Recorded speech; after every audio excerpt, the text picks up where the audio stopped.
అదరకొట్టే కారం రంగు రుచి ఆచి కారం పొడి. ఈరోజు ఈ సమావేశాన్ని మా ప్రెసిడెంట్ గారు భర్త గారు యాక్చువల్గా నిన్న పెట్టాలి అన్నారు. నిన్న కొన్ని చోట్ల జరిగినాయి, అవి మీకు తెలుసు. ఇందులో ముఖ్యంగా చెప్పాలంటే ప్రొడ్యూసర్లు సినిమాలు తీస్తున్నారు, ఈ టెక్నీషియన్స్ అందరూ కష్టపడుతున్నారు. బట్ మెయిన్ ఏంటంటే ఇందులో మేము ఎక్కువ కృతజ్ఞత చెప్పాలంటే డిస్ట్రిబ్యూటర్ అండ్ ఎగ్జిబిటర్. ఎందుకంటే డిస్ట్రిబ్యూటర్ కొంటున్నాడు, ఏమైందో కూడా తెలీదు. ఈరోజు ఉండి ఏమంటే ఐబామ్లో వచ్చేసింది అంటున్నారు. కానీ ఐబామ్తో పాటు ఇప్పుడు ఈ మధ్యన పాపులర్ అయింది ఐబామ్ అనేది. రవి అనేవాడు తనకు తనే నెట్లో పడ్డాడు. మనం ఏదో పట్టేసుకున్నారు అన్నారు, కానీ అతని ఇసిరినటువంటి ఒక ఛాలెంజ్ని Telugu film chambers of commerce తరపున ఉన్నటువంటి పైరసీ సెల్ చేసినటువంటి నిజంగా ఒక చాలా ఇంపార్టెంట్ రోల్ ప్లే చేస్తే పోలీసు దాన్ని కంటిన్యూ చేసి ఎట్లా అయినా వాళ్ళ మీద కూడా ఛాలెంజ్ ఇస్తారు కాబట్టి పట్టుకున్నారు. దాన్ని గవర్నమెంటు రేవంత్ రెడ్డి గారు కూడా అయ్యో ఫిలిం ఇండస్ట్రీ మొత్తం అంతా పైరసీమయం అయిపోయిందనే దాంతో కాన్సన్ట్రేషన్ చేశారు. కానీ ఇక్కడ మా ఎంప్లాయీస్ ఎవరైతే ఉన్నారో వాళ్ళ పేర్లు చెప్పకూడదు, ఎందుకంటే రేపు పొద్దున్న ఏ థ్రెట్ వస్తుందో తెలియదు. ఎందుకంటే ఈరోజు పట్టుకున్నారు, వాళ్ళ వెనకాల ఏ మాఫియా ఉందో తెలియదు. ఇతన్ని ఐబొమ్మ రవిని అంటున్నారు, కానీ ట్రేస్ అవుట్ కూడా దొరకనటువంటి మూవీ రూల్స్ అలాగే ఏవో చాలా ఉన్నాయి.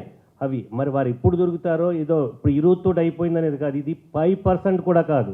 కానీ ఏంటంటే అతన్ని అనుకోకుండా నెట్లో పడ్డాడు కాబట్టి ఓకే దొరికేసాడు అంటున్నాం. బట్ ఫస్ట్ మేము డిస్ట్రిబ్యూటర్లుగా ఎగ్జిబిటర్లుగా ఆనందించేది ఏంటంటే ఓకే ముందు ఐబామ్లో రావట్లేదు, రీసెంట్గా బాగా పాపులర్ అయిపోయింది ఐబామ్.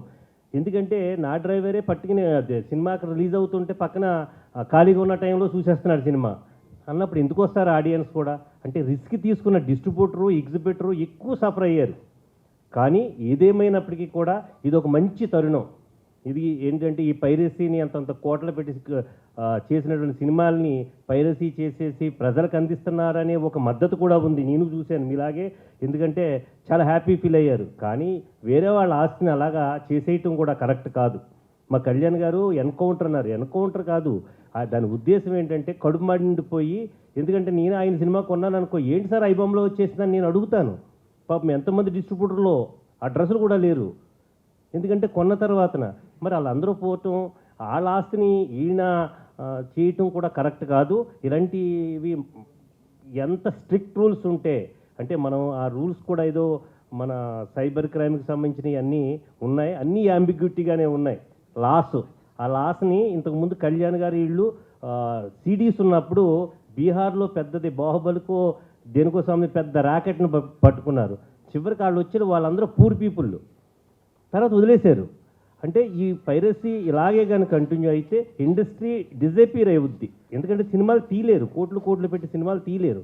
కాబట్టి ఖచ్చితంగా ఐబొమ్మ రవి ని పట్టుకోవటం నిజంగా ఒక మంచి పరిణామం, ఇండస్ట్రీకి ఒక మంచి జరుగుతుందని, అలాగే మా డిస్ట్రిబ్యూటర్లు ఎగ్జిబిటర్ల తరఫున కూడా మేమందరం పోలీస్ డిపార్ట్మెంట్కి, తెలంగాణ గవర్నమెంట్ రేవంత్ రెడ్డి గారికి, అలాగే గవర్నమెంట్కి థ్యాంక్స్ చెప్తున్నాం. For more videos like this, subscribe Big TV channel.